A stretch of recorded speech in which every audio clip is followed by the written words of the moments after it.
Hi, my name is Gaylon and I've had an abortion. I am with the Chicago Abortion Fund, and we provide financial assistance to women seeking abortion procedures who can't afford them. We also provide some direct advocacy services as well. We invite those women back to the table to take part in our leadership group. We are developing a new range of reproductive justice movement activists from a population that has been previously ignored. We've been going on the TV show since the beginning of January, once a month, and basically bringing on women that have had an abortion and talking about their experiences, talking about reproductive justice and abortion access from their perspective. And so we've been doing that once a month. We've also been having guests come on the show from different organizations that work within the reproductive justice movement with us. So tonight we have Nilsa from L.O.R.E, which is Latinas Organizing for Reproductive Equality. She's here to join us, and we're going to have an interesting conversation. I will also flash our overhead, our information, a couple of times throughout the course of the program. So if you need assistance or if you want to support or volunteer, you'll get our information several times throughout the course of the program. Thank you, Nilsa, for joining us. Thank you for having me. My name is Nilsa Irizarry, and I'm co-founder of Latinas Organizing for Reproductive Equality, and I too have had an abortion. We're going to have a casual conversation this evening about reproductive justice, and just to say a little bit about the group. The group is a grassroots collective, and we work around reproductive health and reproductive choice for Latinas and their families within the Chicagoland area. Great, great. And so I just thought that maybe we would bounce some calls back and forth, some questions back and forth that you can ask. Feel free to ask me questions as well. So, Nilsa, reproductive justice encompasses a lot of things. It's the umbrella for a lot of things. It's not just abortion and abortion access.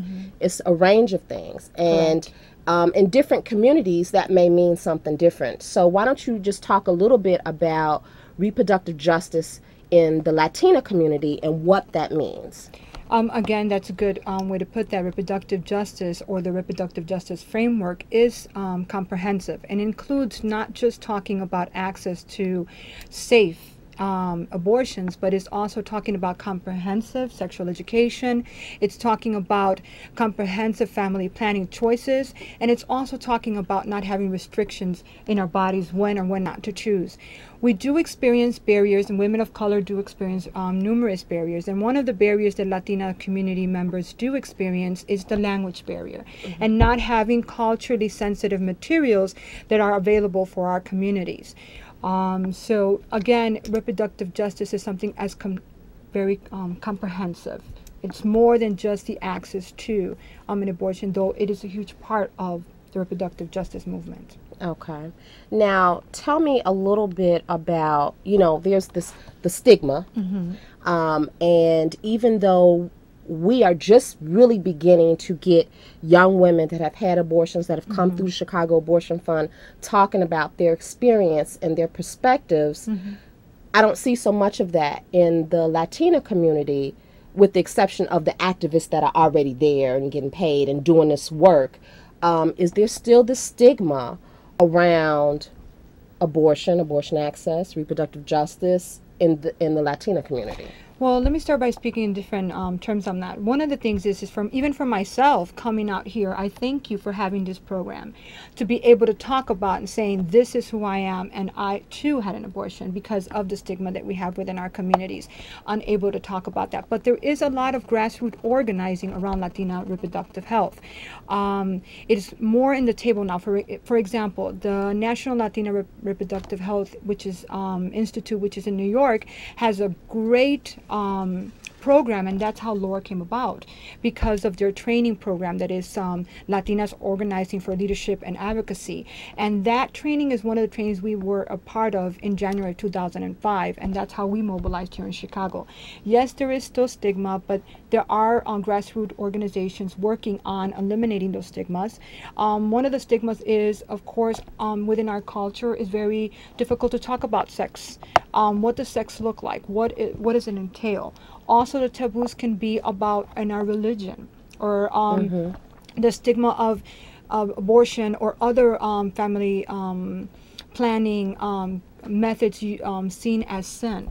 Again, I speak for myself and what I've observed within our communities as the time that I've been with L.O.R E and as a Latina woman being raised in a Catholic family and experiencing that. I might not speak for everyone within our community, but I do speak for the women that I have been working with and that L.O.R E has worked with, and in my own experience as well. That those are some of the stigmas that we have within our community.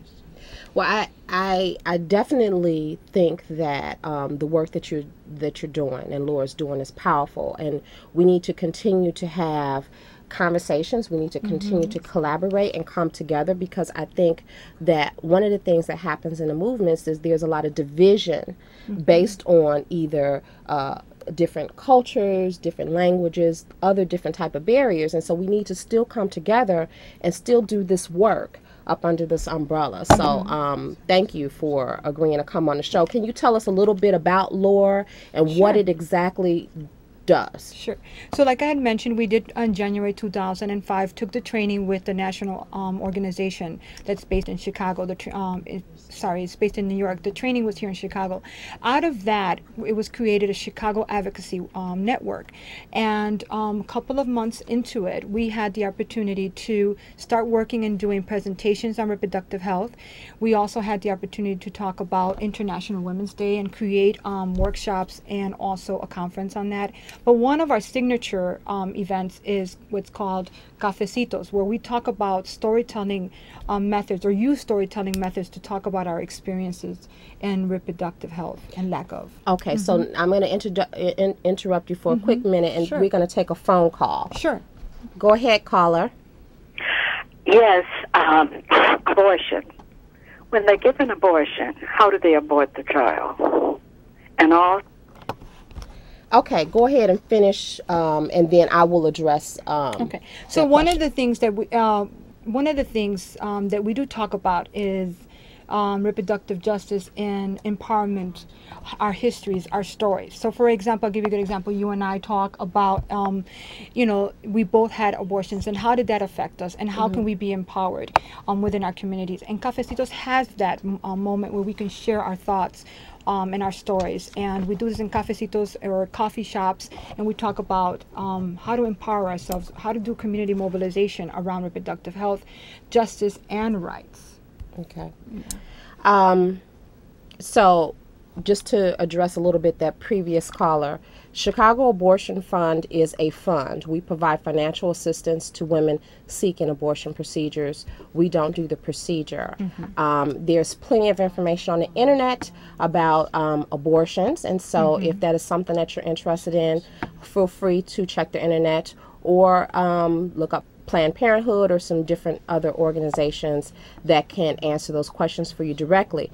Another question that came in is, has Chicago Abortion Fund endorsed a presidential candidate? And non-for-profits cannot participate in that. And so that's one of the things, as a 501c3, non-for-profits cannot participate in politics on that matter. So there is no discussion about that. Yes. Okay, so is there any other things that you want to add about Cafecitos? Again, the Cafecitos is a model that was adopted from NRLH, the National Institute, and we kind of modified it to the Chicagoland area. In the Cafecitos, women are able to come and discuss about their experiences, but the setting is very casual. We're talking, we do have ground rules, and we have the opportunity to establish a safe space. We are all volunteers. We are all grassroots organizers. There might be a situation we might not be able to take care of right away, but we do have resources for individuals who come if a certain situation is something that we're not able to handle. Okay. I think we have a caller. Go ahead, caller. Hello? Yes? Hello? Yes, I was calling because I was just wondering exactly, do you feel that this is a good message to send